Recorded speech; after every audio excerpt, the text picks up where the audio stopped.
안녕하세요. 당뇨 극복을 돕는 한의사 박은영입니다. 당뇨인의 3명 중 1명이 경험할 수 있는 증상, 바로 당뇨 발저림이라고 불리는 당뇨병성 말초신경병증인데요. 제 환자들이 말씀해 주시기로는 발저림 증상은 혈당 조절이 잘 되지 않았을 때, 그리고 혈당 변동성이 클 때마다 증상이 더 심해진다라고 하시더라고요. 그래서 이번 영상에서는 어떤 음식이 당뇨 발저림을 악화시킬 수 있는지에 대해서 알려드리고자 합니다.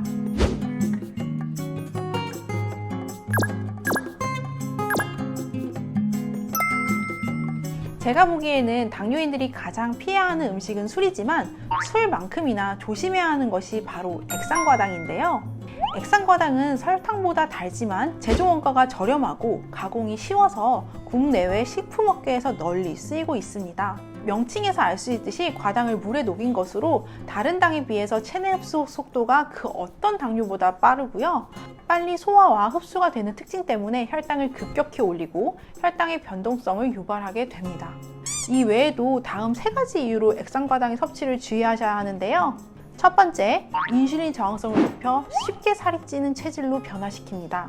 액상과당이 식품의 첨가물 형태로 첨가되어 있을 때는 그 단맛이 상대적으로 덜 느껴질 수가 있는데요. 그래서 같은 단맛을 느끼게 하려면 더 많은 액상과당을 첨가해야 합니다.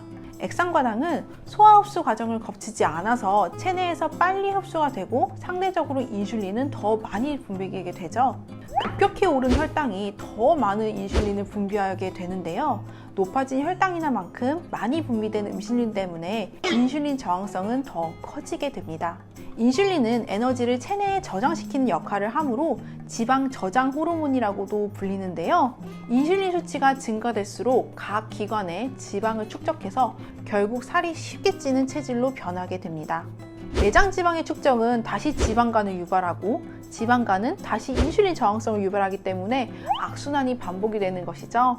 미국 듀크대 병원 연구팀은 비알코올성 간질환이 있는 성인 427명의 의료 자료와 식습관을 분석한 결과에서는 액상과당이 인슐린 기능을 떨어뜨려 대사증후군을 일으키고 지방간을 촉진시킨다라는 결과를 발표하기 때문에 액상과당을 자주 먹는 것은 당뇨를 악화시킬 수 있습니다. 결국 당뇨 발저림에도 악영향을 미칠 수밖에 없는 것이죠. 액상과당이 당뇨 발저림이 안 좋은 이유 2번째는 이 당분을 나도 모르는 사이에 많이 과다하게 섭취하게 돼서 혈당 조절에 더 어려움을 겪게 합니다. 액상과당은 주로 다양한 음료나 과자, 빵처럼 단맛이 강한 가공식품에 많이 들어있는 것으로 알려져 있지만 실제로 조미료나 통조림, 분유, 그리고 밑반찬에 이르기까지 정말 광범위하게 사용되고 있어요. 심지어는 무설탕, 무첨가물을 강조한 제품의 상당수에도 액상과당이 사용되고 있는데요.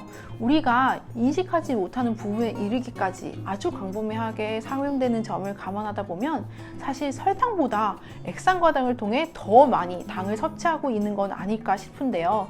영양성분표에는 당류의 양을 그램으로만 표시되어 있지만 액상과당의 경우에는 섭취량이 불분명해서 하루 권장량도 어느 정도인지를 가늠하기 참 힘든 상황입니다.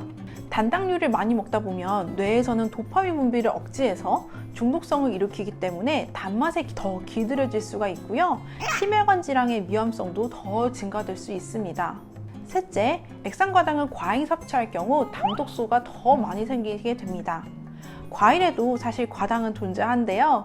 그러나 식이섬유와 당류 이외에 섭취할 수 있는 영양성분도 풍부하여 과일은 우리 몸에 많은 이점을 줄 수 있죠.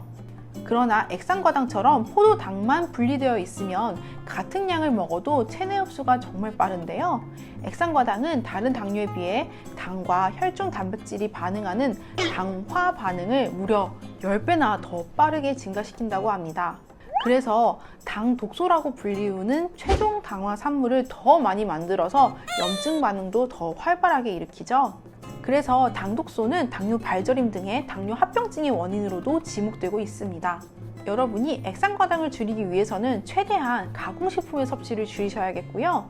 특히 제품을 구매하실 때에도 액상과당이 얼마나 들어있는지를 확인하시는 것도 도움이 되겠습니다.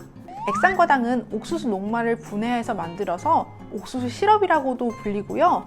영양성분표에는 제품에 따라 액상과당이나 설탕이라는 용어 대신 수크로스, HFCS, 콘시럽, 요리당, 옥수수 시럽 등 서로 다른 용어들이 혼재되어 있습니다.